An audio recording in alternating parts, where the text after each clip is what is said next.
आपके पास मैसेज है तो गुड गुड। सब कह रहे हैं कि यस सर, राइट। सो सही है ना कि हम बच्चों को सुनाते ज्यादा हैं, सुनते कम हैं। वो कुछ कहना चाहे तो हम क्या कहते हैं, चुप बैठ, मुझे मालूम है तुझे क्या कहना है। इसका रोज का नाटक है। इसको पढ़ाई नहीं करनी है, स्कूल नहीं जाना है, दोस्तों के साथ खेलना है, मोबाइल चाहिए है, मुझे सब मालूम है, तेरा क्या नाटक।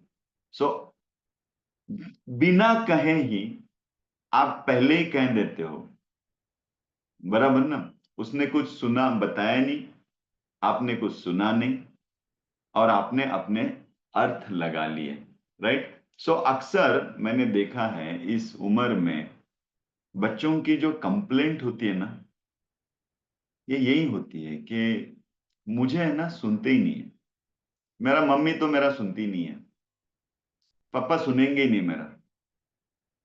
ये बच्चों की कंप्लेंट्स होती है, राइट। क्यों? क्योंकि हमें सुना नहीं जाता। और जब सुना नहीं जाता है तब क्या होगा? अगर मुझे कोई सुन ही नहीं रहा है, मेरी बात ही कोई नहीं मान रहा है, तो मेरा सेल्फ स्टीम क्या होगा भाई? मेरा आत्मसम्मान का क्या होगा? डाउन हो जाएगा ना। कि मेरे कोई सुनता ही नहीं है यार, क्या है? तो मैं एक तो क्या करूंगा, जो सुनते नहीं है उनके खिलाफ लड़ाई शुरू कर दूंगा, या फिर मैं उन सब से अलग हो जाऊंगा। अरे जान दे यार, मेरी कोई सुनता नहीं, अकेला बैठ, अकेला अच्छा लगता है ना। ऐसी कंप्लेंट्स हैं तो मुझे समझते ही नहीं है तुम। अक्सर देखना, अगर आप बच्चों से खुल के बातें करो इस एज में, तो आपको महसूस होगा बच्चों की ये कंप्लेंट है। मैं बहुत बच्चों से बात करता हूं, बच्चों की कंप्लेंट, मम्मी नहीं सुनती। वो बड़े लाइटली बोलते हैं, वो कोई ऐसे सीरियस नहीं बताते, लेकिन बड़े लाइटली ही उनका इमोशंस दिखता है। ये मम्मी नहीं सुनती, हमारी सुनता ही नहीं है कोई, राइट। अगर कोई बच्चा घर पे है, गुस्सा कर रहा है, दरवाजा जोर से बजा दिया या फिर बैग जोर से पटक दी, राइट, और कुछ खाने में खाते हुए गुस्सा हो गया, कुछ भी हो गया, व्हाट यू से, हम क्या कहते हैं? उनको डांटते हैं, उनको स्कोल्डिंग करते हैं, तेरा बिहेव, तू सुन नहीं रहा आजकल, बड़ा तू क्या कर रहा है, जिद्दी होते जा रहा है। और जैसे जैसे बड़ा हो रहा है, तेरी अक्ल घास खाने जा रही है क्या? बच्चा था तो कितना अच्छा था, बराबर। आजकल बिल्कुल नहीं सुनता है और बड़ा जिद्दी हो रहा है। और ये तेरा मोबाइल हटा दे, वो तेरे फ्रेंड्स बदल दे, तुझे ये देते हैं ना इसलिए ऐसा होता है। सो हम सुनाते बहुत हैं, हम सुनते बहुत कम हैं। देखो, बच्चा गुस्सा कर रहा है, कौन चाहता है गुस्सा करना इस दुनिया में? कोई नहीं चाहता, राइट। कोई नहीं चाहता है, लेकिन फिर भी करते हैं, क्यों? क्योंकि समथिंग इज देयर, कुछ तो दर्द है जो कहीं ना कहीं क्या नहीं हो रहा है, व्यक्त नहीं हो रहा है। तो व्यक्त करने के लिए इस वक्त बच्चों के साथ मैच्योर्ड शब्द थोड़ी होते हैं, वो बड़े इंटेलिजेंट थोड़ी होते हैं कि शब्द व्यक्त करने के लिए, उनके पास शब्द नहीं होते भावनाओं को व्यक्त करने के लिए। क्या करेंगे? पटक दिया, पैर पैर पटक दिए, राइट। और कोई नहीं सुन रहा है तो अकेले बैठ गए, क्योंकि लैंग्वेज नहीं है मेरे इमोशंस व्यक्त करने के लिए। हमारे पास भावों की मैच्योरिटी नहीं है ना, तो वो कैसे व्यक्त करेंगे? इसी तरह से व्यक्त करेंगे। हमें क्या करना चाहिए? क्या करें? क्या कभी विदाउट जजमेंट, विदाउट जजमेंट अपने बच्चों को सुनने की कोशिश की है? सही या गलत छोड़ दो, लेकिन बच्चा जो सुना रहा है उसके पीछे जजमेंट तो ना लो। वो सुनाना शुरू कर देता है ना, वैसे ही आप जजमेंट लेना शुरू कर देते हो, ये मुझे मालूम है क्या बोलने वाला है, राइट और not? So without judgementing, without judging, without any pre notion, means क्या बोलेंगे उसको, विदाउट एनी धारणा, कुछ धारणा लेके ना बात करें, सिर्फ सुनो तो सही, एक वातावरण तो दे दो, राइट? एक खुला मंच तो दे दो जहां मैं अपने इमोशंस को पूरा व्यक्त कर पाऊं, जहां मैं अपने मन की बात बोल पाऊं, राइट? बच्चा थका हुआ है, होमवर्क नहीं करना चाहता है, समझो आया, होमवर्क कर, तेरी वो टीचर होमवर्क, राइट? अब बच्चा थका हुआ है, मे बी कुछ प्रॉब्लम है, थक के आया है, इमोशनली टायर्ड है या फिजिकली टायर्ड है, लड़के आया है किसी से, नहीं करना चाहता है। हम क्या करते हैं? होमवर्क नहीं करना चाहता है, इसको पढ़ाई के नाम से हमेशा क्या है, नफरत है। पढ़ाई करने के लिए बोलो तो भाग जाता है, पढ़ाई करने के लिए बोलो तो ये नाटक करता है, पढ़ाई करने के लिए बोलो तो इसके पेट में दर्द होता है, पढ़ाई करने के लिए बोलो तो इसको भूख लगती है, राइट?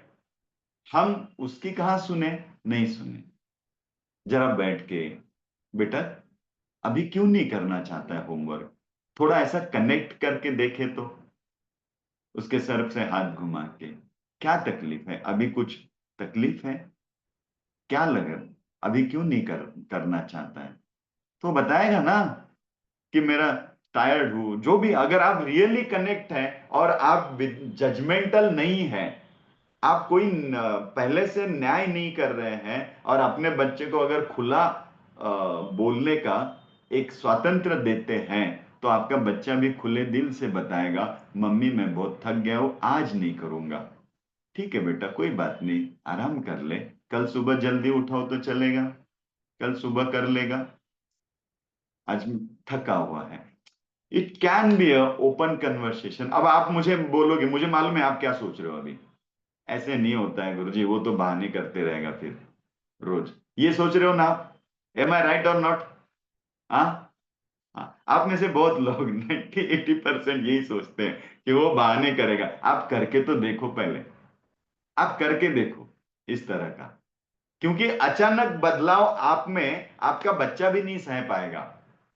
अचानक मम्मी को क्या हो गया, आज गिर गई क्या सर पे, वो भी नहीं सह पाएगा। धीरे धीरे, लेकिन एक बार उसके पता चल जाए ना, एक अश्योरेंस आ जाए, एक सेफ, क्या कहते हैं उसको, सिक्योर्ड स्पेस नजर आए कि अरे मैं खुले दिल से बात कर सकता हूं, कि मैं थक गया हूं, अभी नहीं करना चाहता हूं, तो मम्मी मानती है, और मुझे व्यक्त होने का एक खुला क्या है, मंच है, मुझे, मैं एक्सप्रेस कर सकता हूं, राइट ना? सो उस वक्त उसके इमोशंस बहुत अच्छे से तो एक्सप्रेस होते हैं। और यहाँ जब इमोशंस एक्सप्रेस होते हैं, कोई सुनता है ना, तो अपने आप एक वाव लगने लगता है, वो सेल्फ स्टीम अपने आप बढ़ता है, सुनने वाला मिले, कंप्लीशन का भाव आता है, राइट? तो ये सुनने का मौका बच्चों को दीजिए, राइट? ये हमारा पहला सूत्र था, राइट? उनके इमोशंस को जब आप वैलिडेट करते हो कि बराबर है, किसी के भी साथ अगर आप बात करोगे ना, वो जब बोल रहा है ना, तो उसके इमोशंस को सुनो और इमोशंस को कनेक्ट हो जाओ। जैसे कोई कहता है कि है ना, मुझे रोज बहुत काम करना पड़ता है, फिर मैं 2 घंटा फैक्ट्री जाना पड़ता है, वहां से आते वक्त ट्रैफिक रहता है, ये वो ऐसे बता रहा है। So try to understand feelings, उस शब्दों के पीछे से आ रही भावनाओं को समझने की कोशिश करो, और कनेक्ट होना है ना। अगर आपका भी वही अनुभव है, तो आप एक ही शब्द बोल दो, ट्रैफिक में है ना, अगर फंस जाए तो सही में बहुत तकलीफ होती है, मैंने भी अनुभव किया है। ऐसा एक बार बोलो, तो कहां से कम्युनिकेशन, कहां से शुरू हो गया? इमोशंस टू इमोशंस, समझ रहे हैं ना?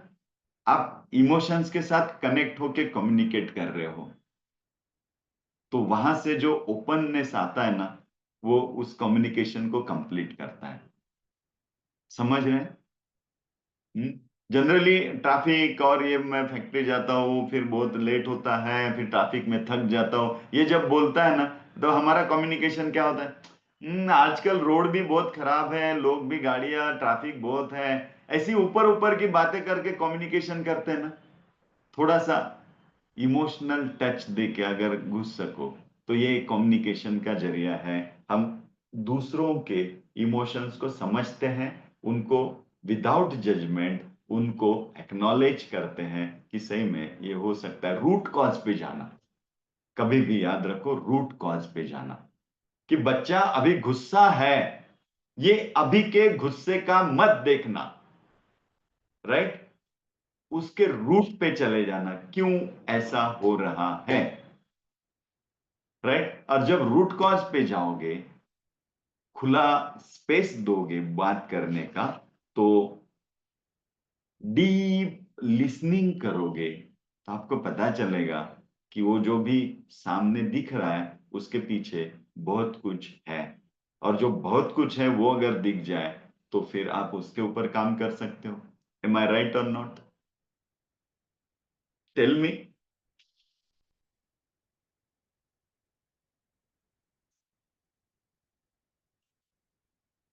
Yes or no?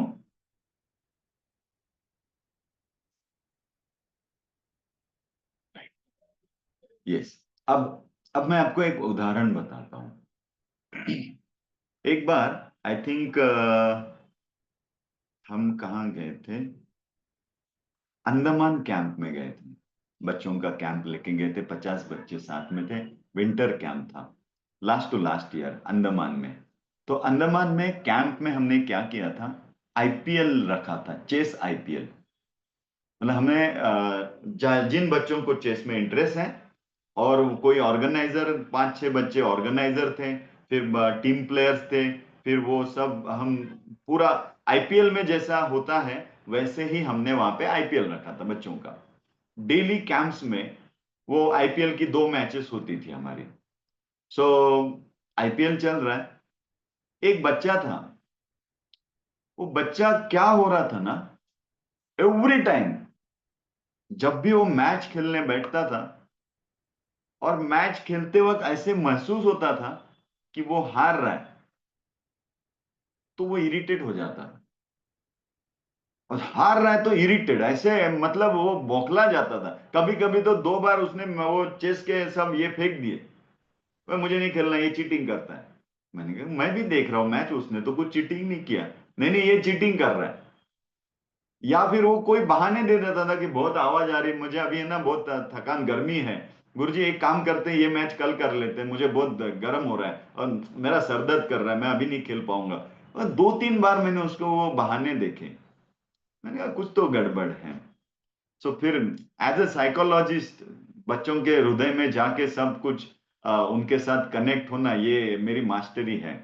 और मैं बच्चों को, बहुत बच्चों को एक सही दिशा में इसमें लेके जा चुका हूँ, सही रास्ते पे। सो मैं फिर हम वो जो हमारा रामकृष्ण मिशन जहाँ पे हम रहते थे, फिर हम सब लोग आइसक्रीम खाने के लिए गए उस दिन रात को।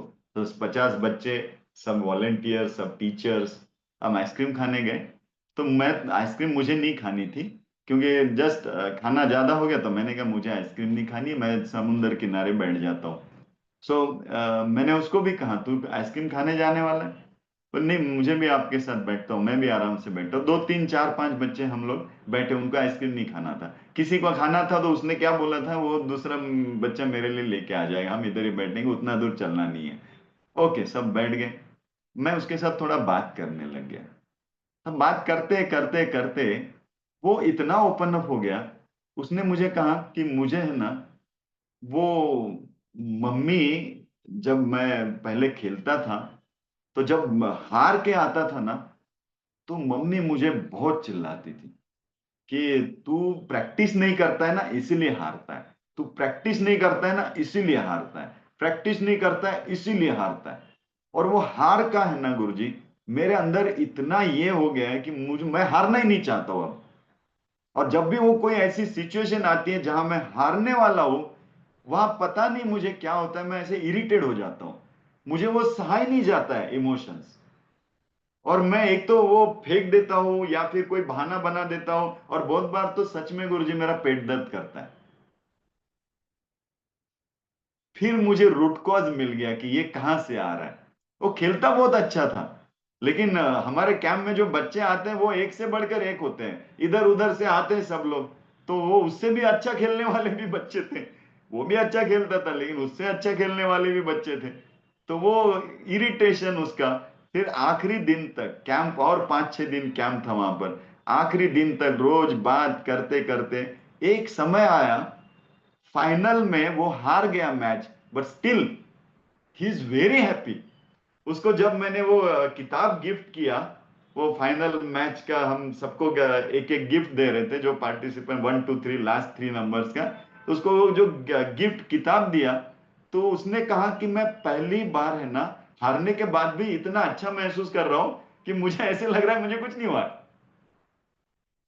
सो इट्स ओपननेस, वो उस फेज से निकल गया, राइट। कितनी छोटी सी बात थी लेकिन दबाए बैठा था अंदर, किसको बताएगा, राइट। सो पहले सूत्र में ध्यान रखिए, बच्चों को ओपन होने के लिए विदाउट जजमेंटल एक प्लेटफॉर्म बनाइए, एक खुला कनेक्शन दीजिए कि जहां से बच्चे आपके साथ बिना दिक्कत कुछ बता पाए, और बताते वक्त बिना जजमेंट के आप उसे सुन पाए और उसे महसूस हो कि मुझे सुना गया है, राइट। सो आप करेंगे ये सब, पेरेंट्स, आप करते भी होंगे। एक छोटा सा गाइडलाइन की तरफ मैं आपको लेके जा रहा हूं कि इस गाइडलाइन के साथ करना तो और अच्छा होगा, राइट। Okay, good. हमारे दूसरे सूत्र की तरफ हम चलते हैं। हम्म? हमारा दूसरा सूत्र था,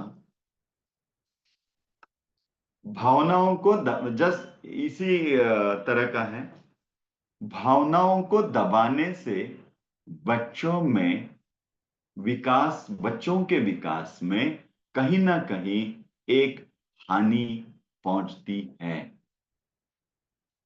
ये हमारा सूत्र है। सो हमें क्या करना है, राइट। तो भावनाओं को व्यक्त करने का मंच बनाना है। और ध्यान दे से देखिए, मुझे एक बात मैं आप सबको पूछता हूं, आपको क्या लगता है कि जीवन की सफलताओं में माइंड बॉडी इमोशंस, इसमें सबसे ज्यादा कंट्रीब्यूशन किसका है? माइंड बॉडी इमोशंस किसका है?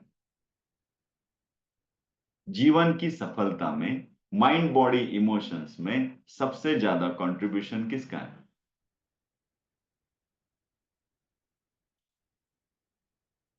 राइट। सबसे ज्यादा कंट्रीब्यूशन जो है वो इमोशंस का है। क्यों है? क्योंकि हमारे इमोशंस ही है जो हमारे डिसीजन को इफेक्ट करते हैं। देखना, आप कितने भी बुद्धिमान हैं, लेकिन अगर आप इमोशनली बैलेंस नहीं हैं तो आप बुद्धि की लेवल पे बहुत ज्यादा स्ट्रेस महसूस करोगे, राइट। और बहुत ज्यादा स्ट्रेस में बहुत अच्छे निर्णय आएंगे, इसका कोई गारंटी नहीं है, राइट और नॉट। सो इमोशनल बैलेंस ये बहुत जरूरी है। और आपको और एक बात बताता हूं, एक कहानी बता सुनते हैं और उस कहानी से आपको थोड़ा सा पता चलेगा। ये कहानी सच है झूठ है मुझे नहीं मालूम है, मैंने कुछ जाके देखा नहीं है, लेकिन बहुत जगह से सुनी है, बहुत जगह से पढ़ी है, इसलिए मैं आपको बताता हूँ। तो एक बच्चा था, उसको क्लासरूम में पूछा गया, सबको पूछा गया जैसे जनरली, कि आप क्या बनना चाहते हो। तो कोई इंजीनियर बोला, कोई डॉक्टर बोला, स्पेस साइंटिस्ट बोला, कोई रोबोटिक साइंटिस्ट, कोई और कुछ ऐसे, हर एक ने अपना अपना सब कुछ बताया। एक बच्चा था, वो बोला मुझे ड्राइवर बनना है। अब ड्राइवर बनना है, हो सकता है ना, किसी को ड्राइवर बनना हो सकता है। जैसे मैं बचपन में मुझे पूछते थे क्या बनना है, तो मैं कहता था इंजीनियर बनना है। अब इंजीनियर का मेरा मीनिंग समझ लो क्या था। जब मैं बच्चा था तब से कोई भी पूछेगा तो क्या बनना है, तो इंजीनियर बनना है। अब मेरा इंजीनियर का मीनिंग क्या है पता है, उस वक्त का, बचपन का, वो मीनिंग ये था कि जो ट्रेन की इंजन के ऊपर बैठता है। और मुझे ट्रेन बहुत पसंद थी, इतनी पसंद थी कि ट्रेन की इंजन के ऊपर अगर बैठने को मिल जाए तो इससे अच्छा और क्या हो सकता है, तो मुझे इंजीनियर बनना है। सो मेरे इमोशंस वहां पे थे, ट्रेन के साथ लगे हुए थे, राइट। तो अगर मुझे पूछा जाए तो क्या बनना है, इंजीनियर, और मेरा अंदर कॉन्सेप्ट क्या है इंजीनियरिंग का, तो ट्रेन के ऊपर बैठना है, क्योंकि मुझे ट्रेन अच्छी लगती है। वैसे ही वो सारे बच्चों को पूछा गया, सबने अलग अलग बताया, ये बच्चे ने भी बताया मुझे ड्राइवर, उसके भी उस ड्राइविंग के साथ कुछ कनेक्शंस होंगे इमोशनल, राइट, कुछ तो लगता होगा, लेकिन ये किसी ने समझा नहीं और उसकी तरफ हंस दिए, सब लोग हंस दिए, सारे बच्चे हंसने लगे, रहे ड्राइवर बनना चाहता है कोई, कोई रोबोटिक इंजीनियर बनना चाहता है, कोई स्पेस साइंटिस्ट बनना चाहता है, और ये आदमी क्या बोल रहा है कि ड्राइवर बनना चाहते हैं। कोई ड्राइवर बनने का भी कोई सपना रखता है क्या? तो उसको बहुत लोग हंसे, नाराज हो गया, किसे बताएगा, घर गया। अब मां अच्छे से पहचानती है कि कुछ तो गड़बड़ हुआ है, ये नाराज है। पूछा, लेकिन बच्चे ने बताया नहीं। कुछ नहीं हुआ, जैसे बच्चे बोलते हैं नाराज रहते हैं, लेकिन कुछ नहीं हुआ, बताते नहीं है। तो उसके फ्रेंड से मां को पता चला कि बच्चे के ऐसे ऐसे पूछा गया था और सभी बच्चों ने, इसने कहा कि मुझे ड्राइवर बनना है। तो फिर ये सब लोग नाराज हो गए, सब लोग इसको ये करने लग गए, हंसने लग गए, तो ये नाराज हो गया। माँ को समझ में आ गई बात। अब माँ देखो कितनी साइकोलॉजिस्ट होगी ना। माँ ने सब उसको खाना दिया, सब शांत हो गए, कनेक्ट हो गए। फिर रात को आराम से बैठ के, बेटा क्या हो गया, तो फिर धीरे धीरे कनेक्ट होते हुए बच्चा खुल गया। वो एक्सप्रेस करने बोला, मम्मी ऐसा ऐसा हुआ। तो मम्मी ने उसके पीठ पे हाथ रखा, बोला बेटा इसमें क्या बात है, तू ड्राइवर बनना चाहता है? हाँ मेरे साथ। वो दीवार के ऊपर एक पोस्टर लगा हुआ था, और मम्मी ने कहा तू ड्राइवर बनना चाहता है ना, ऐसा ड्राइवर बनना। और वो पोस्टर था महाभारत का, श्री कृष्ण जो सारथी थे, अर्जुन के रथ को चला रहे थे। अब देखो माँ ने क्या किया इन सब, इसमें पता है क्या किया, वो बच्चे की भावनाओं को एक्नॉलेज किया, भावनाओं को लिया, और उस भावनाओं को क्या किया, डायरेक्शन दिया। तो वो बच्चों को क्या लगा होगा पता है, हाँ मैं ड्राइवर हूं, किसके जैसा, श्री कृष्ण के जैसा मैं ड्राइवर बनूंगा। तो उसके अंदर सेल्फ इमेज दी ना माने कि आई एम अ ड्राइवर। जैसे जिजाबाई ने शिवाजी महाराज को सेल्फ इमेज दी कि यू आर किंग, आप राजा हो, आप राजा हो। सो वो ये सेल्फ स्टीम, वो इमोशंस को क्या मिला, एक वाव मिला, राइट, समझ रहे हैं? वैसे ही, और वो बच्चे का आगे चल के क्या हुआ, तो वो बच्चा बना स्वामी विवेकानंद। और सच में बहुत सारे युवकों के ड्राइवर बन गए वो तो। उनके कोट्स देखो आप तो प्रेरणा लगती है, ऐसे देखो, पढ़ो, तो ऐसे लगता है अंदर से कुछ, अभी मैं कुछ करूं, अभी उठूं, राइट। तो ये मिला कि नहीं मिला? सो वो सेल्फ इमेज वहीं से पकड़ ली होंगी। तो बच्चों के विकास में उनकी इमोशंस अंदर दबाने की बजाय खुला होने का मंच होना चाहिए, राइट, ये ध्यान रखें। बच्चों को डांटना, दबाना, मुझसे बच्चे डरते हैं, ये अगर किसी पेरेंट्स का अभिमान होगा तो उस पेरेंट्स ने बहुत जल्दी सीख लेना चाहिए कि भाई डराने से तेरे बच्चों की ग्रोथ नहीं होगी। क्योंकि डर के माहौल में कुछ भी नेचुरली खुलता नहीं है, राइट? तो डर को निकालो, ऐसा वातावरण चाहिए कि जहां सब कुछ फ्रीली आए। ओके, सो पेरेंट्स बच्चों को डराने के पीछे मत लगना। घर में डर का माहौल ना रहे। बच्चे मुझे डरते हैं, उनको तो डराना ही चाहिए ना, डिसिप्लिन कैसे आएगा? क्योंकि आपको सिर्फ एक ही तरीका मालूम है डिसिप्लिन लाने का। वो डिसिप्लिन लाने का तरीका सही मायने में डिसिप्लिन नहीं है। वो तब तक कर सकते हो जब तक आपकी ताकत है। जिस दिन आपसे ज्यादा आपके बच्चे की ताकत हो जाएगी, उस दिन वो आपका नहीं सुनेगा। राइट और नॉट? जब तक आपकी ताकत है बच्चा कुछ नहीं कर सकता है। आपको लगता है मेरी बात सुनता है, अभी डिसिप्लिन हो गया कि नहीं हो गया? नहीं भाई, वो डिसिप्लिन नहीं हो गया, वो डर गया, वो दबा गया। और दबाया हुआ तो बैठा है शांत, कुछ कर नहीं सकता है तो शांत बैठा है। इसमें कैसे आप कह सकते हो कि ग्रोथ होगी? नहीं होगी। Love opens the heart, right? And fear closes the brain. ध्यान रखिए। ओके, सो फियरफुल वातावरण नहीं चाहिए। हमें क्या चाहिए है? खुला मंच चाहिए है। ओके, ये समझ रहे हैं आप यहां तक? ओके, हाँ, आगे बढ़ते हैं। अगला सूत्र है हमारा, अगला सूत्र है,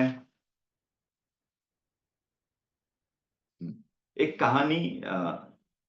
अगले सूत्र में जाएंगे, भावनाओं के दृष्टिकोण की ऊर्जा। मीन्स यहां हम कहेंगे विजन। मैं आपको अभी फाइनल सीक्रेट बताऊंगा। जो लोग अपनी लाइफ में विजन में, विजन मैनिफेस्टेशन में अपने ध्येय को अच्छे से पकड़ के यश सफलता में पहुंचते हैं, उन लोगों के पास बहुत स्ट्रॉन्ग इमोशंस होते हैं। इमोशन की ताकत के बगैर आप विजन को उतनी मजबूती से नहीं पकड़ सकते। ये सीक्रेट ध्यान में रखना। समझ रहे हैं आप?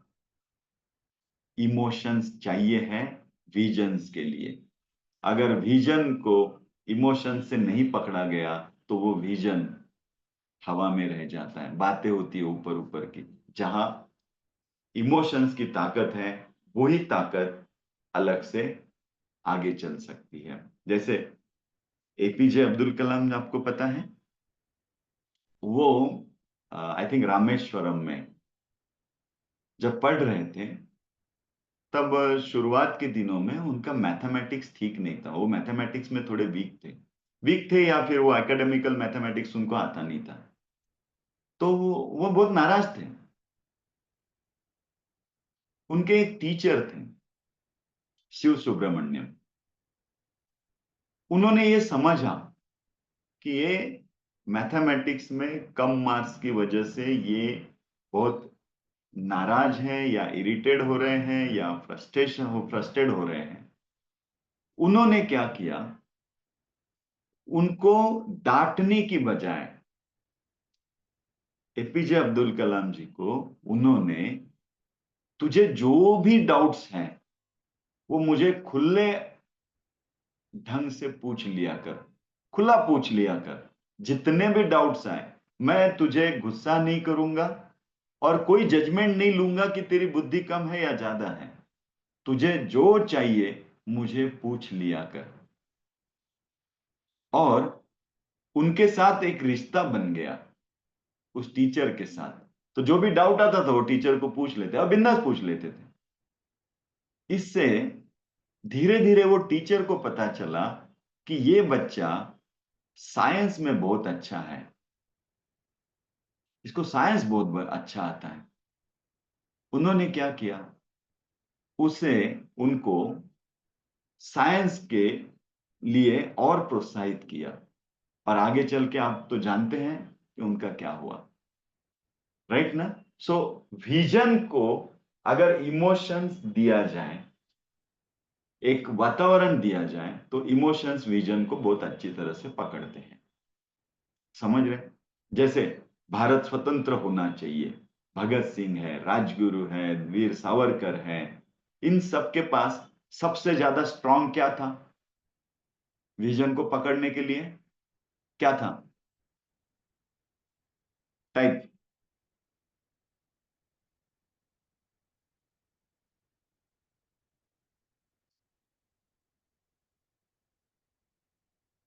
महात्मा गांधी, भगत सिंह, राजगुरु, शिवाजी महाराज, स्वामी विवेकानंद, एपीजे अब्दुल कलाम, जितने भी सक्सेसफुल, स्टीव जॉब, इनके पास सबसे ज्यादा स्ट्रांग क्या था? देशभक्ति। यस। देशभक्ति क्या है? इमोशन है। विल पावर, विल पावर तो बहुत छोटी होती है। विल पावर से हम स्ट्रेस महसूस करते हैं, राइट? ये जो भी मैं उदाहरण अभी आपको बताया ना, इन सब के पास विजन को पकड़ने के लिए सबसे स्ट्रांग इमोशंस थे कि नहीं थे? बच्चा जितना स्ट्रांग बैलेंस इमोशन में रहेगा, उतना अच्छा उसको विजन की तरफ डायरेक्ट कर सकते हैं,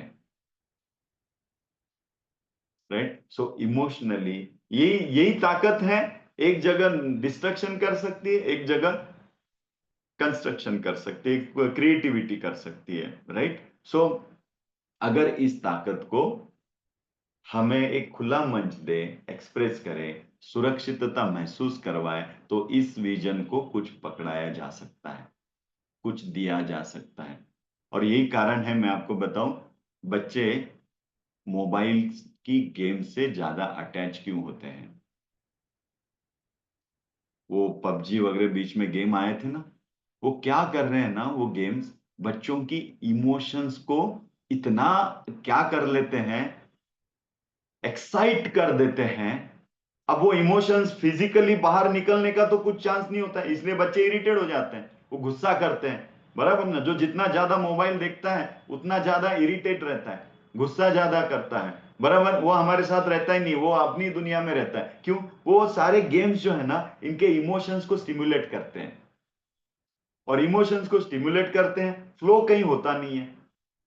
और बच्चों को इमोशन स्टिमुलेट होते हैं, उनको अच्छा लगता है। क्यों? क्योंकि हम पेरेंट्स जो हैं इमोशंस को कंप्लीट नहीं करते हैं, हम उनके इमोशंस को दबाते हैं, तो उनको वहां से आउटलेट मिलता है, लेकिन वो आउटलेट फिजिकल आउटलेट नहीं है, वो विजुअल आउटलेट है, वो एक कॉन्सेप्ट है, बराबर ना? और जिसकी वजह से वो और इरिटेट हो जाते हैं। इसीलिए अगर आपका बच्चा इमोशनली फुलफिल्ड है, बैलेंस है, तो आपको कहूं, बहुत कम चांसेस है कि वो मोबाइल का एडिक्ट हो। नहीं हो सकता है। क्यों? क्योंकि जो उसे चाहिए है वो कहां से मिला? आपके पास से मिला। तो वो मोबाइल की तरफ क्यों जाएगा? बहुत ज्यादा हद तक मोबाइल की तरफ हम वही बच्चे जाते हैं ज्यादा, जिनके वो इमोशंस हम प्रॉपर क्या नहीं करते हैं, बैलेंस नहीं करते हैं। ओके, सो यहां तक समझे? सो क्या समझ में आया? Channelise the emotions. इमोशंस को एक अच्छा सा क्या दो? डायरेक्शन दो। एक अच्छा सा डायरेक्शन दो, एक अच्छा सा डायरेक्शन दो, एक अच्छा सा डायरेक्शन दो, राइट? इमोशंस को लो, उसको कंप्लीट करो, उसको मस्त सुरक्षित महसूस करवाओ, वाव महसूस करवाओ, और अब पकड़ इसको, ये चल, चल, चल, चल, राइट? समझे? एंड देन वो इमोशंस के साथ जब चलता है ना, उसके vision vision emotion, vision emotion, तो ये गाड़ी बहुत लंबी चल सकती है, अगर विजन के साथ इमोशन अटैच है तो।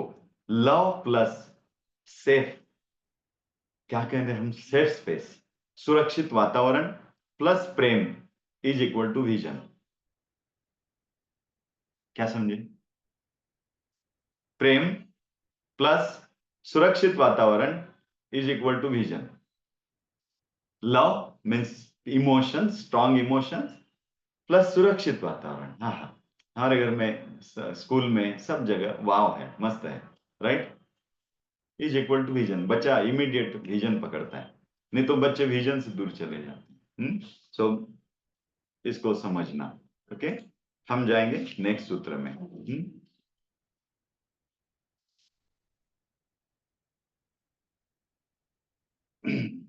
हमारा नेक्स्ट सूत्र है, कभी बच्चे को भावना व्यक्त करने से मत रोको, मत रो कहने की बजाय उसका साथ दो। ये हमारा 105वां सूत्र है। बच्चे को हम कहते हैं ना, रोना बंद कर, पढ़ाई शुरू कर, मुझे मालूम है तेरा नाटक, रोना बंद कर। ये बार बार रोता रहता है, रोना बंद कर, रोना बंद कर, चिल्लाना बंद कर, रोना बंद कर, चिल्लाना बंद कर। हम क्या कर रहे हैं? दबा रहे हैं, राइट। अब मुझे एक बात बताइए, रोना बंद कर, चिल्लाना बंद कर, इससे क्या होगा? भावनाएं कंप्लीट होगी या भावनाएं दबाई जाएगी? दबेगी कि कंप्लीट होगी? दबेगी ना, राइट। भावनाएं दबने की वजह से, भावनाएं दबने की वजह से क्या होगा?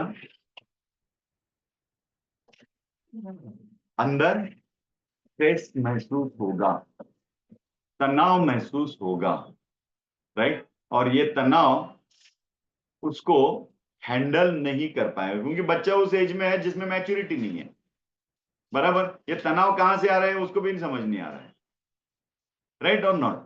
और तनाव बढ़ते जाएगा, तनाव हैंडल नहीं कर पाएगा, हैंडल नहीं कर पाएगा, अलग अलग तरीके से बाहर आते जाएगा। तो क्या करना चाहिए? बच्चा रो रहा है, क्या करना चाहिए? या बच्चा गुस्सा है, क्या करना चाहिए? Tell me fast.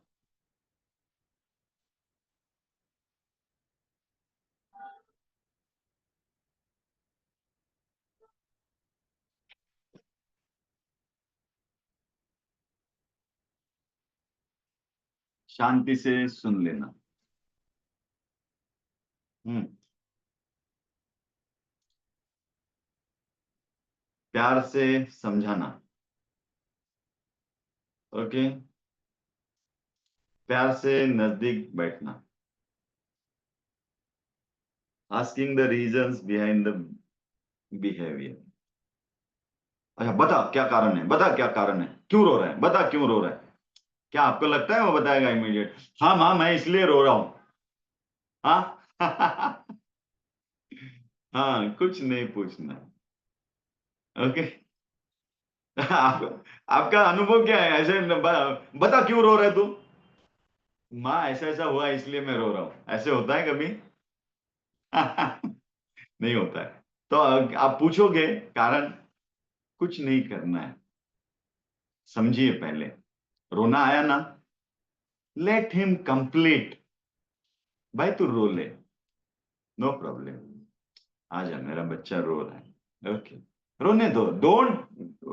Don't even speak a single word, not needed at all. आपके शब्दों की बिल्कुल जरूरत नहीं है, बस hug him, let him complete. भाई आजा, रो ले यार, पक्का जितना रोना है। फिर एक समय तो आएगा, शांत हो जाएगा, कंप्लीट हो गया। फिर बोलना, मैं समझ सकती हूँ तुझे कुछ तो दुख हुआ है, इसलिए तू रोया था, आई कैन अंडरस्टैंड बेटा। बस। और फिर ये एक कनेक्शन बन गया ना, जुड़ गए ना आप, वो कंप्लीट हो गया। ये एक्टिंग नहीं करना है इस चीज की, ध्यान में रखना, एक्टिंग करेंगे बूमरैंग होगा। पहले ही बता देता हूँ कि बहुत सारे पेरेंट्स यहाँ से सीख के जाते हैं, अरे गुरुजी ने क्या कहा है, हक करो, ओके चलो, बच्चा रो रहा है, फिर हम आ जा बेटा आ जा, रो ले रो ले रो ले। फिर अंदर दिमाग में चल रहा है, पूछता हूँ थोड़ी देर शांत हो ना, पूछता हूँ, फिर थोड़ी देर शांत हो जाए, पूछता हूँ। फिर तो आप तो उसके साथ हो ही नहीं ना, आप पूछने के लिए बैठे हुए, क्या हुआ क्या हुआ क्या हुआ। Don't do that. आपका बच्चा रो रहा है तो वो फालतू में नहीं रो रहा है, कुछ तो दर्द हुआ है, जो आपके लिए शायद छोटा सा हो, उसके लिए बहुत बड़ा है, राइट? कोई फालतू में रोता नहीं है। रोता है बिना वजह कोई रोता है दुनिया में? नहीं रोता है, कहीं ना कुछ दर्द होता है, इसलिए रोता है। वो मानसिक हो, शारीरिक हो, भावनिक हो, जो भी दर्द हो, कुछ ना कुछ दर्द हुआ है इसलिए रोया है। तो पहले तो ये करो कि मेरा बेटा रोया है, बस उसको एक्नॉलेज करो। मेरा बेटा गुस्सा हो रहा है, राइट? एक्नॉलेज करो, उसके साथ रहो, उसको व्यक्त होने दो पूरी तरह से। और जब शांत हो जाए, फिर धीरे धीरे एक कनेक्शन बनेगा। फिर पूछ लेना क्या हुआ था, क्या दर्द हो रहा था, किसी ने कुछ बोला है क्या, कोई दोस्त से लड़ाई हुई है क्या, टीचर ने डांटा? Then you connect, then open up, right? ठीक है ना? लेकिन मत रो, मत गुस्सा हो, मत नौटंकी कर। खास करके पढ़ाई के समय बच्चे रोते हैं। बहुत सारे बच्चे ऐसे होते हैं, मुझे नहीं करना पढ़ाई, वो टेंट्रम करना शुरू कर देते हैं। आप इधर से बुक पकड़ते, वो उधर से निकल जाता है, राइट? और कब निकल जाता है पता भी नहीं चलता है, राइट ना? और फिर मम्मी इरिटेट हो जाती है या पापा रहेंगे इरिटेट हो जाते हैं, डांटते हैं, फिर रोता है। इसको समझो ना पहले उसको, राइट?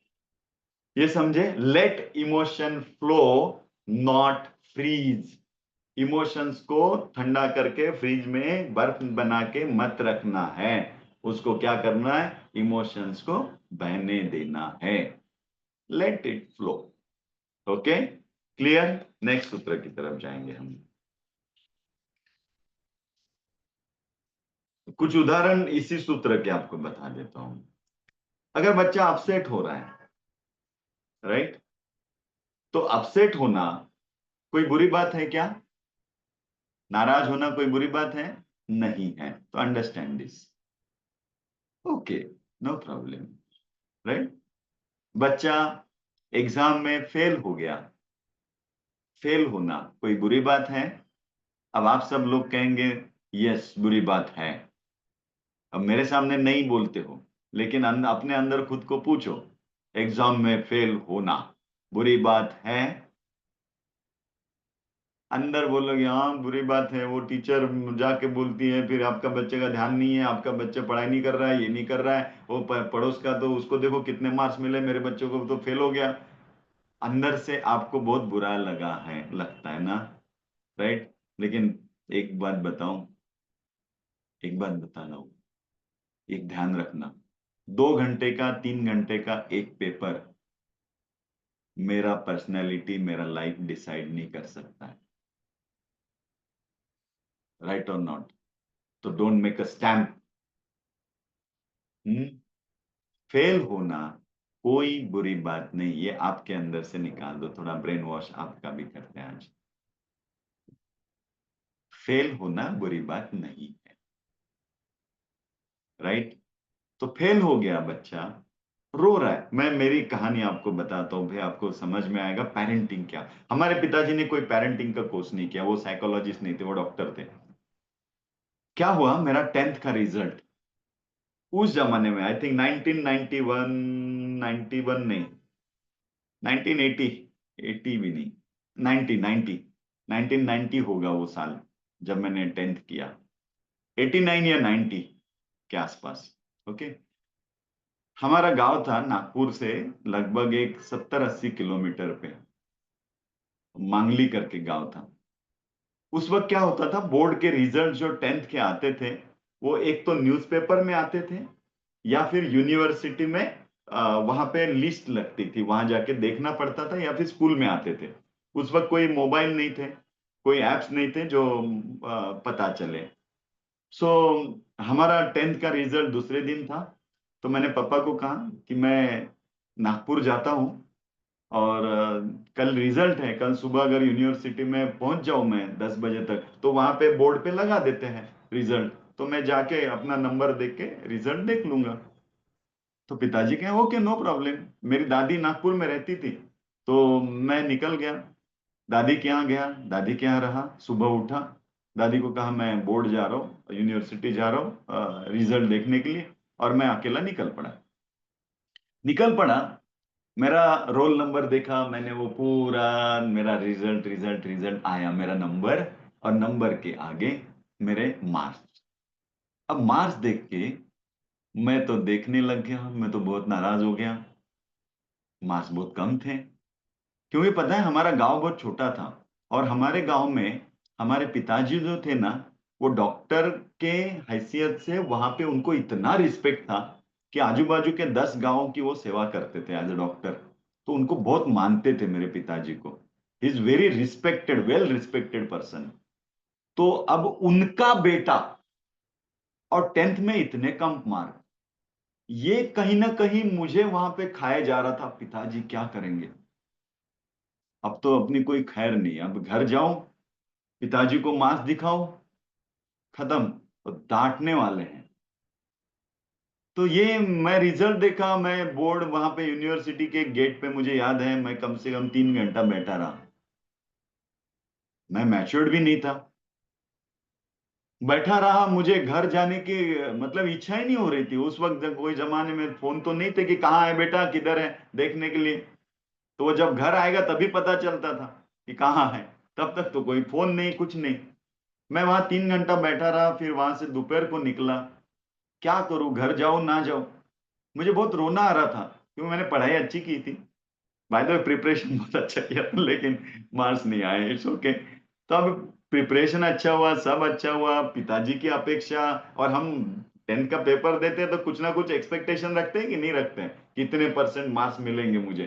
तो उसमें एक दो चार 5% इधर उधर हो जाए तो मान सकते हैं ना, 10-20% इधर उधर हो जाए तो फिर एकदम ये हो जाता है। तो क्या करे क्या करे, मैं गया नहीं घर। मैं शाम तक नागपुर में घूमता रहा। दूसरे दिन, उस रात को भी मुझे याद है, नागपुर के स्टेशन के बाहर राम टेकड़ी करके एक मंदिर है, गणपति का। वो टेकड़ी के ऊपर, टेकड़ी का गणपति बोलते हैं उसको। वो गणपति के मंदिर में बाहर जाके बैठा था रात भर। घर नहीं जाना है, और ऐसे ऐसे ख्याल आ रहे थे कि नहीं जाना है, भाग जाऊंगा। लेकिन फिर पता नहीं क्या हुआ, भगवान ने मुझे बुद्धि दे दी, और मैं दूसरे दिन घर की तरफ जाने के लिए एसटी पकड़ी। घर घर आया। जैसे ही घर आया, पिताजी थे। मैं गया, पिताजी को बोला मेरा रिजल्ट लग गया। पिताजी बोले हमें कल ही पता चल गया, स्कूल में भी आ गया था रिजल्ट, हमें कल ही पता चल गया। मैं उनकी तरफ देख रहा था, वो मेरी तरफ देख रहे थे, और उनके चेहरे पे कोई टेंशन नहीं, कोई गुस्सा नहीं, कुछ भी नहीं। उन्होंने मुझे ऐसे पास में ले, उन्होंने मेरी आंखें पढ़ ली, मेरी आंखों के आंसू उनके समझ में आ गए। उन्होंने मुझे पास में लिया, और उन्होंने इतना कहा कि बेटा, मैं जानता हूं तेरी क्षमता इससे कई गुना ज्यादा है, सिर्फ कहीं ना कहीं गड़बड़ हो गई होगी, वो नेक्स्ट इसमें सुधार लेना, डोंट वरी, मैं तेरे साथ हूं। इतना कह दिया, और मेरा पूरा स्ट्रेस रिलीव हो गया। वाह, मैं तो ऐसे नाचने लग गया अंदर से कि अरे, मैं सोच रहा था कि पिताजी अब डांटेंगे, ये करेंगे वो करेंगे, और पिताजी ने कह दिया कि बस, मैं समझ सकता हूं, और मेरे तेरे साथ हूं। उनका वो शब्द, एक एक शब्द मुझे अभी भी याद है। उनका एक कहना कि मैं जानता हूं कि तेरी क्षमता इससे बहुत कई गुना ज्यादा है, कहीं ना कहीं कुछ गड़बड़ हो गई होगी, डोंट वरी, मैं तेरे साथ हूं। ओ वाह, मैं तो, मेरा लाइफ टाइम वो अचीवमेंट हो गया मेरे पिताजी का वो एक वर्ड। और मैं वहां से रियली पिताजी के साथ बहुत जुड़ गया, और आई लव माई फादर। इतना मस्त मजा आ गया। तो वो अनुभव आज भी मेरे पास वैसे के वैसे हैं। एक पेपर, एक फेलियर आपका लाइफ नहीं डिसाइड करता है। और उनकी बात सच में सच निकली कि बेटा, उससे ज्यादा, कहीं ज्यादा तेरी क्षमता है। उसके बाद मैंने 12th किया, इंजीनियरिंग किया, पीएचडी किया, साइकोलॉजी में किया, साइंटिस्ट में किया, इसरो में साइंटिस्ट के साथ काम किया, इतना सब कुछ किया। साइंस टेक्नोलॉजी में मैं बहुत बहुत बहुत अपने आप को इनोवेटिव मानता हूँ। मेरे पास ऐसी ऐसी आइडियाज हैं। वो गुरुकुल खड़ा किया, गुरुकुल के बच्चे हमारे मेरे बीइंग पे वही काम कर रहे हैं, वो भी साइंटिस्ट बनते जा रहे हैं। वो हमारा हर गुरुकुल का फर्स्ट स्टैंडर्ड का बच्चा भी वो साइंटिस्ट की तरह काम करता है। सो वो सब ऐसे बन गए। तो देखो ना, वो एक 10th की वो बात, क्या अगर मुझे पिताजी ने डांटा होता, मेरा तू ऐसा ही है, तुझसे नहीं होता, ये सब मुझे हुआ होता, तो क्या मैं जितना खुल पाया अपनी लाइफ में उतना कभी खुलता था? नहीं हो पाता था ना। सो पेरेंटिंग का कितना कमाल होता है हमारी लाइफ में, हमारी सक्सेस होने में। यस और नॉट? कितना हाथ होता है, राइट? सो इससे थोड़ा सा पेरेंट्स, मैं आपको इसलिए बता रहा हूं कि थोड़ा सा हमें भी एक डायरेक्शन मिले कि किस तरह से बच्चों के साथ बर्ताव किया जाए, किस तरह से बातें की जाए, राइट? सो बच्चों के साथ बहुत अच्छे से खुला वातावरण दीजिए और आगे बढ़िए। ओके, देन नेक्स्ट, नेक्स्ट सूत्र पे जाते हैं। अपघातजनक घटनाओं पर चुप्पी बनाए ना रखे, उसे सहजता से बात करके क्या करो, उसका डर खत्म करो। ये बहुत बहुत बहुत बहुत महत्वपूर्ण है, इसको समझना। हम क्या करते हैं, अपघातजनक बातों को बच्चों से छिपाते हैं और उसकी बात नहीं करते हैं ज्यादा। बराबर, समझो कोई एक्सीडेंट हो गया और कुछ हो गया होगा आपके घर में, राइट? तो हम बहुत बार क्या करते हैं, बच्चों के सामने ये सब बातें ना करो, ऐसे करते हैं ना। इनफैक्ट ऐसे करना चाहिए कि बच्चों के सामने लाइट लाइट लाइट इतनी उसकी बात करनी चाहिए कि उसकी गंभीरता खत्म हो जाए, राइट और नॉट? उस विषय की गंभीरता को खत्म कर दो बात करके। जैसे मैंने एक उदाहरण के तौर पे आपको बताता हूं। उनके घर में एक्सीडेंट हुआ, कार चला रहे थे, बाजू में मम्मी बैठी थी, पीछे बच्चे बैठे थे। एक्सीडेंट हो गया, कार एक्सीडेंट में अटक गई, कार पूरी जाम हो गई। मम्मी को कुछ लगा, कुछ पिताजी चला रहे थे उनको कुछ लगा, बच्चों को भी थोड़ा बहुत कुछ लगा। और ऐसे हो गया कि कार वो ट्रैफिक में एक्सप्रेस हाईवे पे फंस गई, ना आगे निकल पा रही, ना बाहर, ना दरवाजे खुल पा रहे, कुछ नहीं हो पा रहा है। आधा एक घंटा लगभग, जब तक वो सब ठीक थे, ज्यादा चोट नहीं लगी थी, थोड़ा बहुत फ्रैक्चर पिताजी को था, मम्मी को थोड़ा बहुत लगा था, बच्चों को भी थोड़ा बहुत लगा था, लेकिन ऐसे माहौल में 1 घंटा कार में फंसे रहना, ये सबसे बड़ा डेंजर ट्रॉमा था उनके घर में। ओके, सो वो क्या हुआ, बच्चों के साथ वो कार में 1 घंटा अटके हुए थे। वो डर, बच्चे रो रहे हैं, इनके पास भी प्रेशर, क्योंकि इनको भी कहीं लगा है, फ्रैक्चर हुआ है, और वो 1 घंटा कार में, बिग ट्रामा, राइट?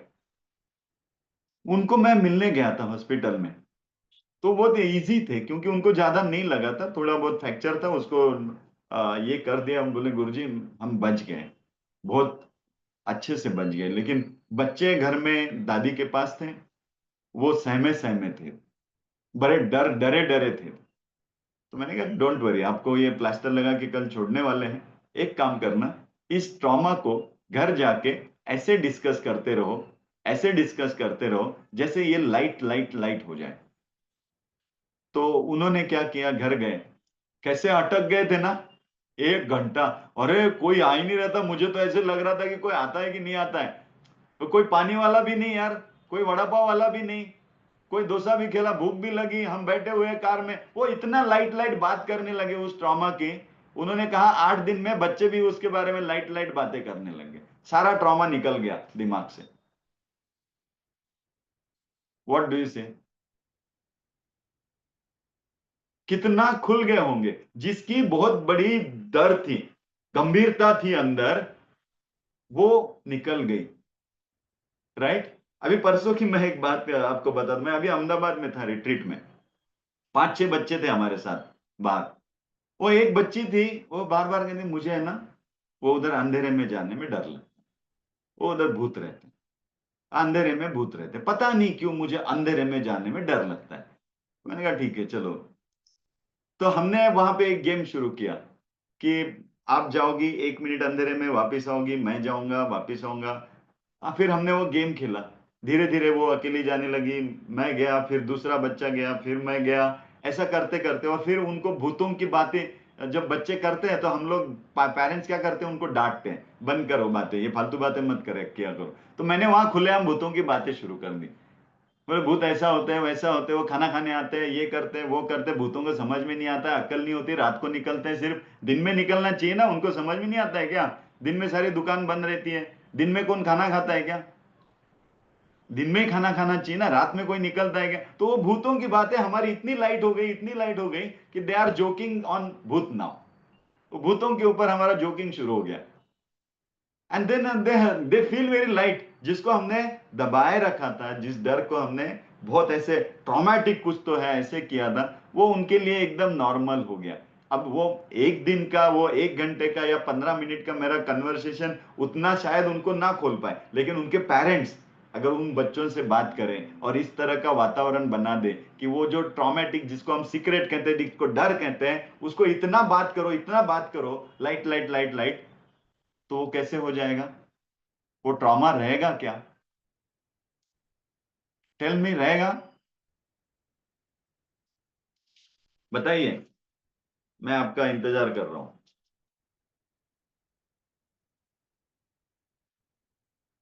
बिल्कुल नहीं रहेगा। बच्चा एकदम लाइट लाइट महसूस करेगा, राइट और नॉट? और उस बारे में, उस घटना के बारे में, वातावरण के बारे में क्या होगा? कुछ नहीं होगा। राइट? कभी कभी क्या होता है ना, हमारे घर की फाइनेंशियल सिचुएशंस और माँ बाप के लिए बहुत ट्रामा बन जाती है। राइट? बिजनेस नहीं चल रहा है, या फिर इनके बिजनेस में एक इनका खास आदमी छोड़ के चला गया, बहुत टेंशन है इनको।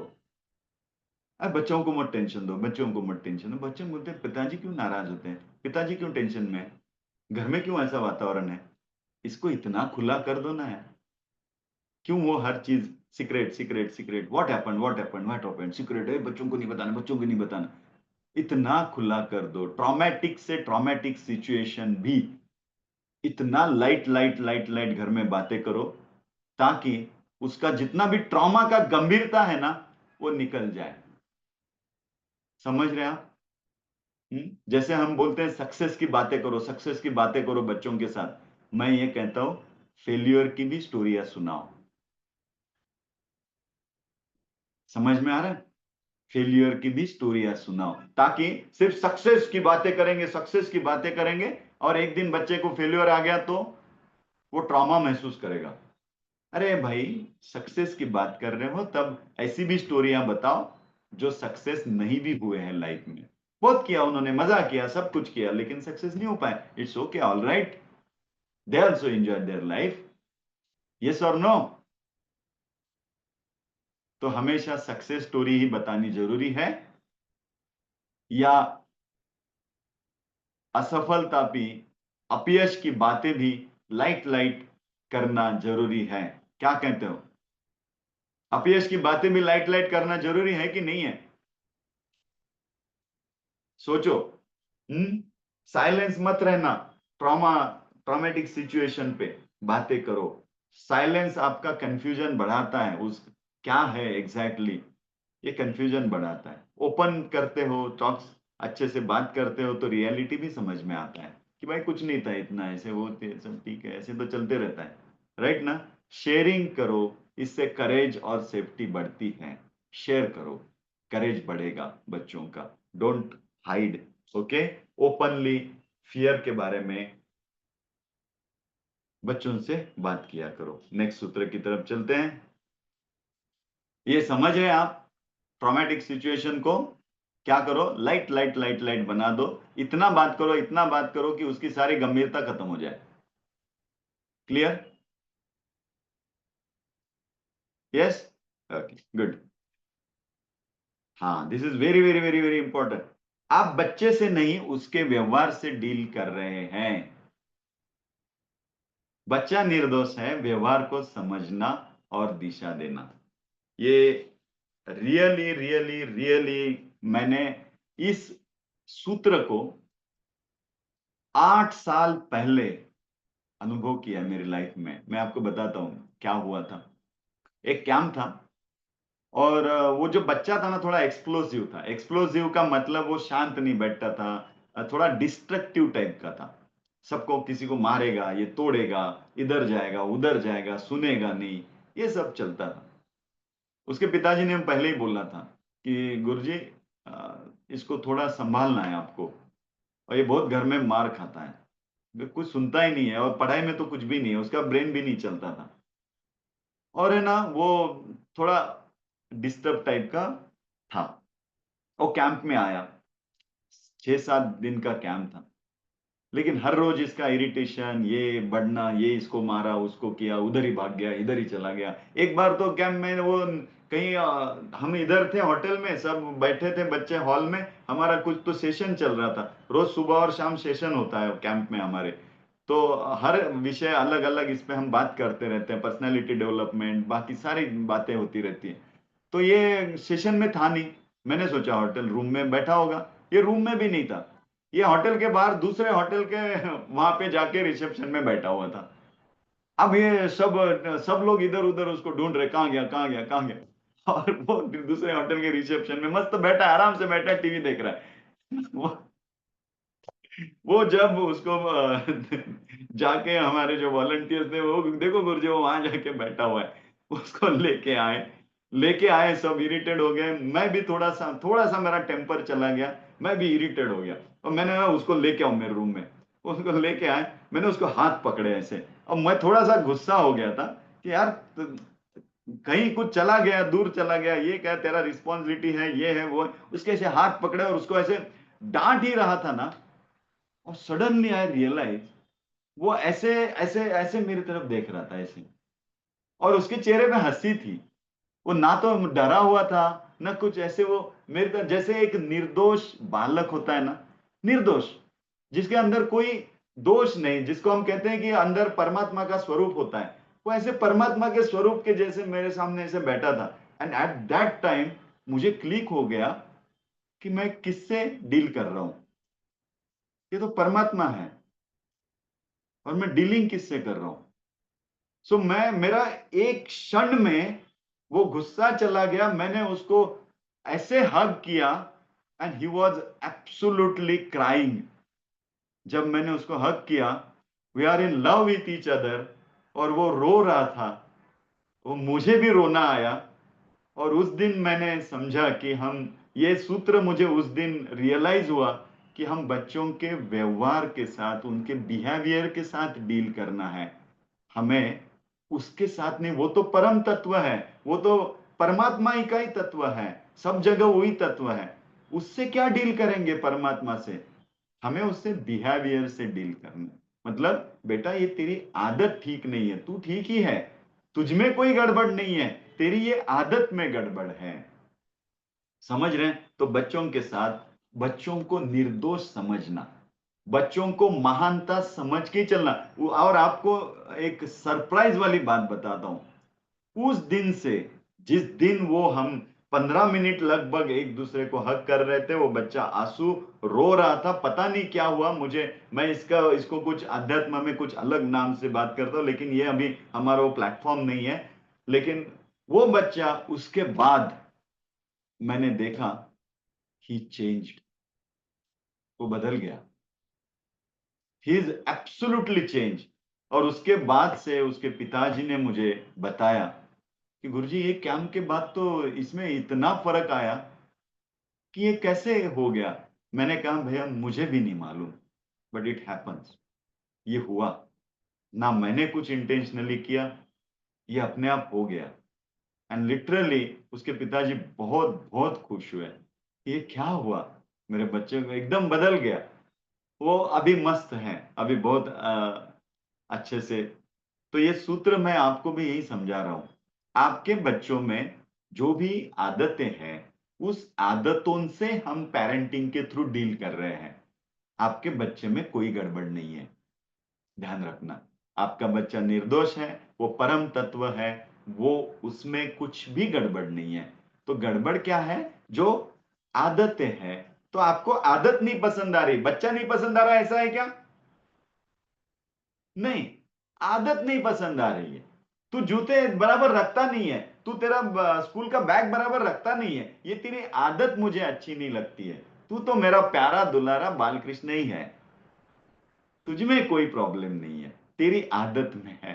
सो हम बच्चों को बचपन से ही सेपरेट होना सिखा रहे हैं। यू आर नो बडी, आप वही हो Narayan, you are no buddy and your behaviour is separate. तो बच्चों को जाने अनजाने में आप अध्यात्म की बहुत बड़ी सीख दे रहे हो कि भैया तेरा बिहेवियर अलग है और तू अलग है, तू वो नहीं है। राइट और नॉट? इसको अगर आप समझेंगे ना तो बहुत अच्छे से आप बच्चों को आके लेके जाए। तो बिहेवियर इज ओके, गुड और बैड हो सकता है, आपका बिहेवियर अच्छा या बुरा हो सकता है। आप अच्छे और बुरे नहीं हो, आप जो है वो मस्त हो, आप परम तत्व हो। राइट? जो अगर कोई बच्चा चिल्लाता है, जोर से बात करता है, गुस्सा होता है, तो आप बोलते वक्त बोलना कि आपका जो गुस्से का स्वभाव है वो मुझे पसंद नहीं है। आप जो जोर से बात करते हो ना, वो मुझे पसंद नहीं है। आप तो मेरे लाडले हो, दुलारे हो, आप तो मुझे बहुत अच्छे पसंद हो, आप तो मेरे चैंपियन हो, आप तो मेरे किंग हो, आप तो मेरे बाल कृष्ण हो। लेकिन आपके गुस्से का वो स्वभाव है ना, वो इसकी वजह से मैं थोड़ा इरिटेट होता हूं। ऐसा बोल के तो देखो अपने बच्चों के साथ, फिर आपको पता चलेगा कि क्या रिस्पॉन्स आता है, कैसे कनेक्शन जुड़ता है। करके देखिए, पता चलेगा। गुड। सो करेंगे, नेक्स्ट सूत्र की तरफ चलते हैं। ये इंटरेस्टिंग। और एक 10 मिनट हमारे पास है और लास्ट दो सूत्र ही बचे हुए हैं। हम लोग रुकेंगे, फिर कल से हम नया सीरीज शुरू करेंगे। ओके? तो नया सीरीज इन द सेंस नया टॉपिक शुरू करेंगे। ओके?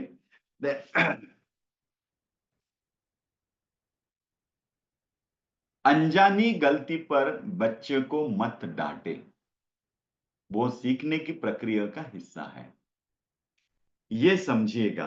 ये मुझे परसों रियलाइज हुआ, तब मैंने इसको आपको डालूं। क्या हुआ था, मैं अहमदाबाद में था और आने के बाद दूसरे दिन मैं गुरुकुल के लिए निकला।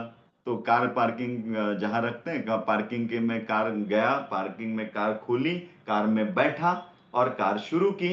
तभी मेरा ध्यान गया कि राइट साइड का जो मिरर है, रेयर व्यू मिरर, वो आधा टूटा हुआ है। आधा टूटा है, मुझे मालूम है कि मेरा एक बड़ा बच्चा है, एक छोटा बच्चा है। बड़ा बच्चा कार चलाता है, ही इज एक्सपर्ट, वो अभी 24 साल का है, तो वो तो चला लेता है। लेकिन अभी अभी सीखा है वो मेरा छोटा बच्चा है, वो 18 साल का। उसको मैंने कहा था जब तक तेरे हाथ में लाइसेंस नहीं आता है तब तक कार को हाथ नहीं लगाना है। ओके, तो उसने जाके आरटीओ से लाइसेंस वाइसेंस सब लेके आ गया। 18 साल हो गए, पप्पा मुझे 18 साल हो गए और मेरे पास लाइसेंस भी है। तो वो कार निकाल के घुमाने ले जाता है। और मुझे मालूम था कि ये आईना तोड़ने का काम शायद इसी का है। अब ये ध्यान रखिए, अब ये इंटेंशनली उसने नहीं किया, ये मुझे मालूम है। जानबूझ के जाके तो कोई आईना नहीं तोड़ा होगा उसने, बराबर है ना? तो मैंने सिर्फ पार्किंग से ही ऊपर इसको फोन किया। मैंने कहा वो गाड़ी का आईना टूटा हुआ है। सो क्या हुआ, कौन ले गया था? तो ये दोनों सामने बैठे ही थे बच्चे, इसने फोन पे वहीं पे थे, उसने पूछा अरे गाड़ी का आईना किसने तोड़ा? अब ये थोड़ी गुस्सा होके बोले नहीं। अब उनको डर आ गया कि अभी पापा कुछ ना कुछ कहेंगे। तो फिर वो, लेकिन बच्चे झूठ नहीं बोलते हैं, उनको जिस तरह से मैं लेके जाता हूँ, हमारे घर में बहुत खुला ये है, बच्चा सब कुछ बताते हैं हमारे। तो मेरा छोटा बच्चा था नॉडी, उसने कहा कि मैं परसों लेके जा रहा था, वो गाड़ी पार्किंग से रिवर्स निकाल रहा था, उस वक्त वो आईना जो है एक पिलर को लग गया और टूट गया। तो उसने वहां से बताया, इसने मुझे बताया। मैंने कहा ठीक है, ओके, नो प्रॉब्लम। मैंने फोन रख दिया और निकल गया। और उसी वक्त मुझे समझ में आया कि ये इंटेंशनल मिस्टेक नहीं है। तो फिर चिल्लाने का क्या मतलब हो गया? आपको क्या लगता है? और उसी वक्त उसी दिन का है ये जो सूत्र मैंने डाला है ना, उसी दिन टाइप करके डाला है। कह रहे ये इट्स अ रियल एक्सपीरियंस ना, कि भाई इंटेंशनली तो नहीं किया है ना, तो फिर डांटने से क्या होगा? उसको डरा के, तू गाड़ी बराबर नहीं चलाई, तूने ये कर दिया, आईना तोड़ दिया, मैं बोला था तुझे मत लेके जा, ये कर वो कर, dang dang dang dang dang. बेचारा क्या हो जाएगा, खुलने सीखने की क्षमता उनको क्या करेगा, उसको लगेगा कि अभी मिस्टेक नहीं होना चाहिए, राइट और नॉट? मिस्टेक ही नहीं होनी चाहिए लाइफ में। Mistake is a part and process of learning, right ना? तो मैंने कुछ भी नहीं बोला, मैंने उसको डांटा नहीं, कुछ नहीं, मेरे अंदर क्लियर था कि ये इंटेंशनल मिस्टेक नहीं है, तो इसको छोड़ दो। आपको क्या लगता है, एम आई राइट? मैंने ठीक किया? ठीक किया कि नहीं किया?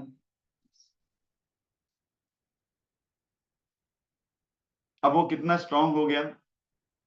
अब उसको कभी भी कार लेके जाएगा तो डर आएगा, वो डरे डरे चलाएगा, अरे ये नहीं टूटना चाहिए, ये नहीं टूटना चाहिए, पापा पिताजी चिल्लाएंगे, ये करेंगे वो करेंगे। अब वो डर के नहीं चलाएगा, वो फ्री फ्लो में चलाएगा। ठीक है, आईना टूट गया, कोई प्रॉब्लम नहीं, पिताजी कुछ नहीं बोलते हैं क्योंकि मैंने इंटेंशनली नहीं किया है। गलती है, गलतियों की सजा मत दो अगर वो सही में गलती है।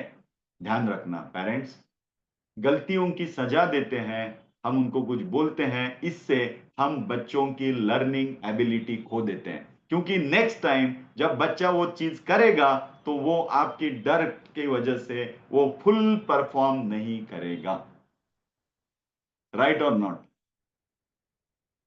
उसको अगर फ्रीली और फुल्ली परफॉर्म करना है तो उसको पता चाहिए कि मेरी 1000 गलती हो जाए, मेरे माता पिता मेरे साथ हैं। तो फिर वो चाहे जितनी गलती करने के लिए क्या हो जाएगा, ओपन होगा कि नहीं होगा? और ऐसा खुला आदमी, खुला बच्चा कितना अच्छा परफॉर्म कर सकता है, बताओ मुझे? फ्रीडम है तो कितना अच्छा परफॉर्म करेगा, राइट? तो लर्न दिस। अगर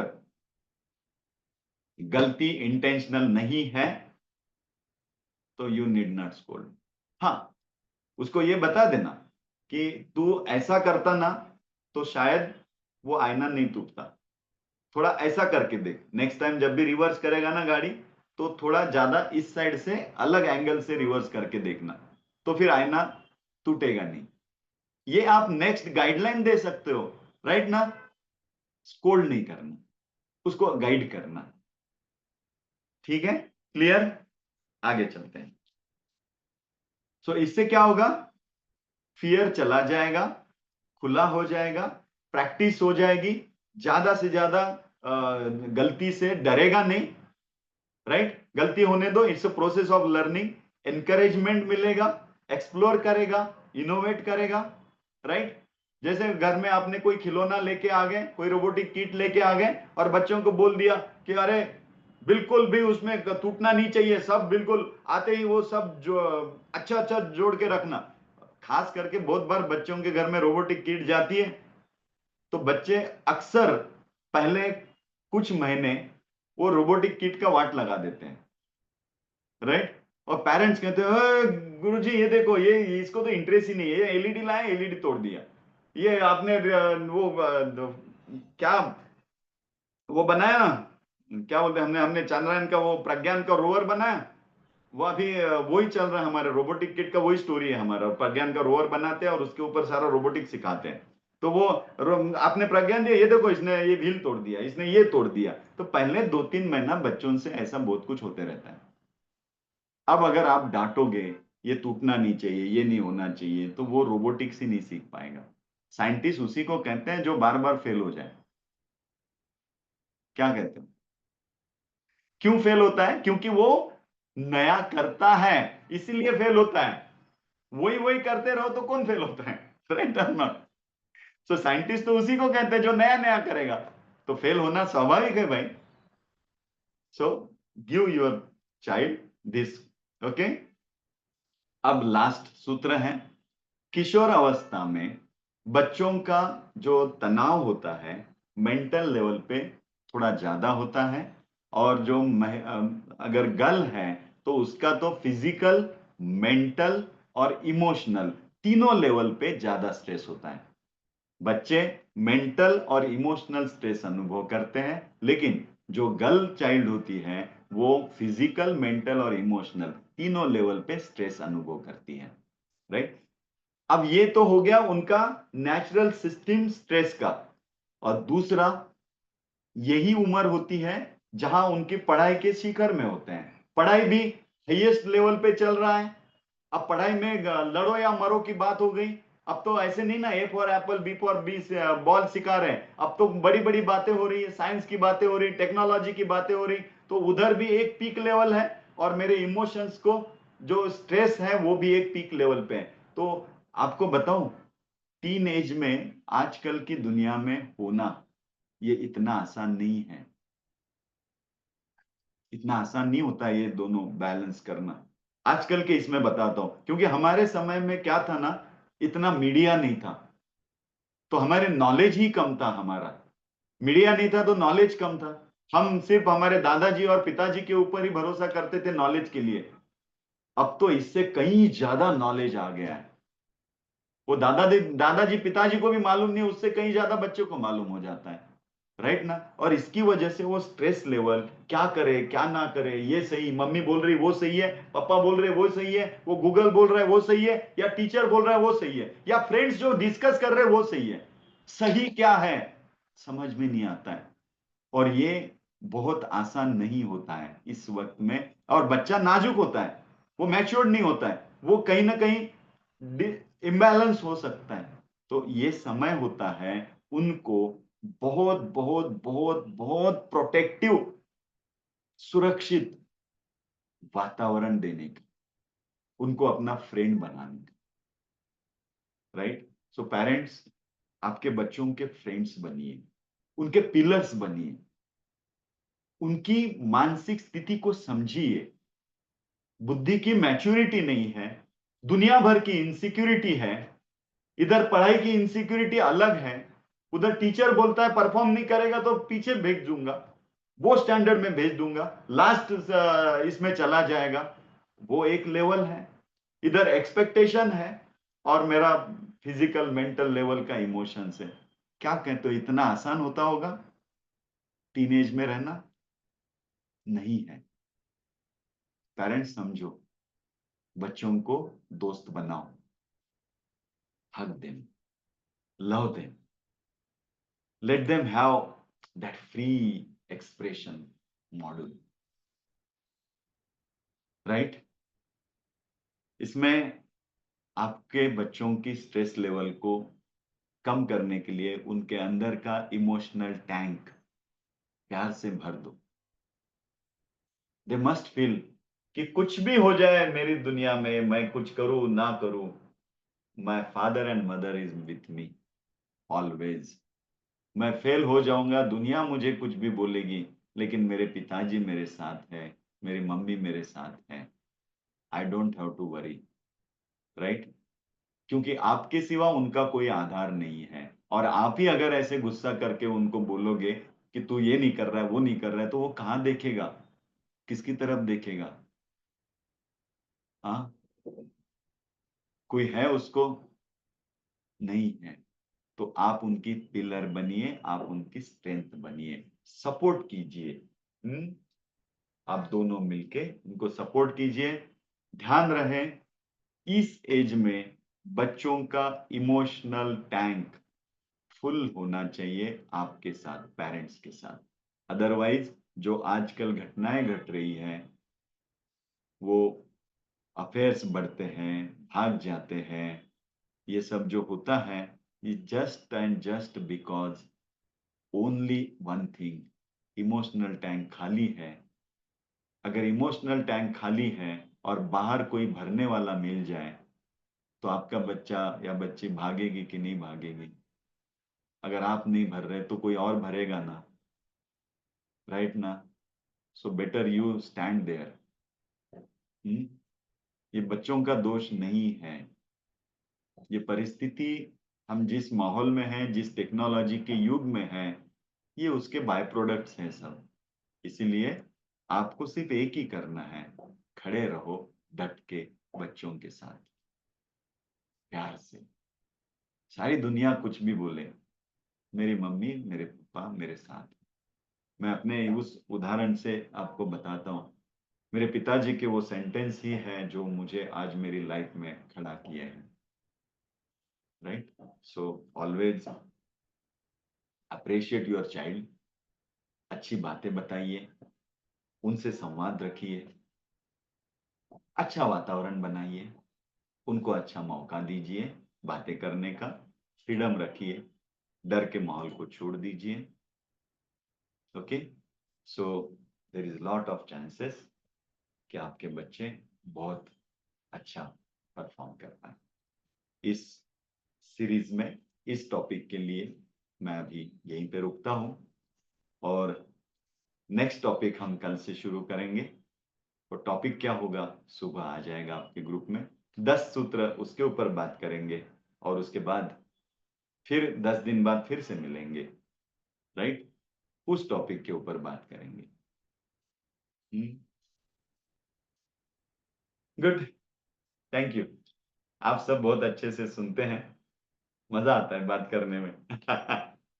चलिए अब 10 सूत्र किसी और टॉपिक पे बात करेंगे। आपको कोई भी पेरेंटिंग रिलेटेड कोई भी टॉपिक हो, कोई भी बात करनी हो, आप मुझे एनी टाइम व्हाट्सएप में मैसेज कर सकते हैं। मैं ऑलवेज इसके लिए ही हूँ, मेरा लाइफ ही मैंने इस गुरुकुल एजुकेशन सिस्टम, पेरेंटिंग और बच्चों को डेवलप करना, ये युवा सृष्टि हम कैंप लेके जाते हैं, एक ही होता है कि बच्चों को ऐसा प्लेटफॉर्म मिले ना कि वहां से बच्चा तैयार हो जाए। अभी हम दिसंबर के लिए प्लान कर रहे हैं, उसका नाम ही मैंने उस कैंप का रखा है एडवेंचर लीडरशिप। सो एडवेंचर लीडरशिप करनी है। सो एडवेंचर से बच्चों को खुलना है। हम आसाम जाने वाले हैं, वो काजीरंगा, चेरापूंजी, शिलोंग, वो एडवेंचरस एरिया है और विंटर में हम वहां बच्चों का कैंप लेके जा रहे हैं। वो पूरा कैंप का थीम ही यही है कि वो एडवेंचर में लेके जाए और वहां से वो बच्चों को डेवलप करे। सो मैंने, ये हमारा सेलिब्रेशन का एक मौका भी है कि हमारा ये 150th कैंप है और हमारा एक भी कैंप दूसरे कैंप के साथ पैरेलल सिमिलर नहीं है। हर कैंप का थीम यूनिक होता है। हर कैंप में बच्चों को किस तरह से डेवलप करना है, एक प्लेटफॉर्म देते हैं, वहां से डेवलप, और लाइफ टाइम बच्चे बदल जाते हैं, लाइफ टाइम बच्चे चेंज होते हैं। अभी इसका जस्ट हमारी टीम के साथ मीटिंग्स चल रही है और इसका अभी फाइनल अनाउंसमेंट नहीं आया है। विद इन नेक्स्ट वीक, एक 2 4 5 दिन के बाद, मंगलवार के मीटिंग के बाद हमारा इसके लिए फाइनल हो जाएगा and then we will announce. उसके बाद मैं चाहूंगा आप अपने बच्चे भेजिए, so we will enjoy with your child. Okay, जय गुरुदेव। आज के लिए रुकते हैं, प्रार्थना करेंगे और रुकेंगे।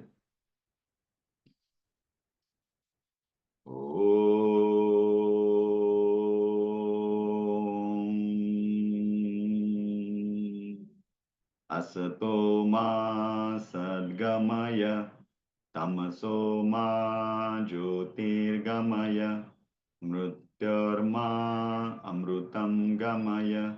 ओम शांति शांति शांति। हरि ओम। श्री गुरुभ्यो नमः। हरि ओम। जय गुरुदेव। Thank you very much.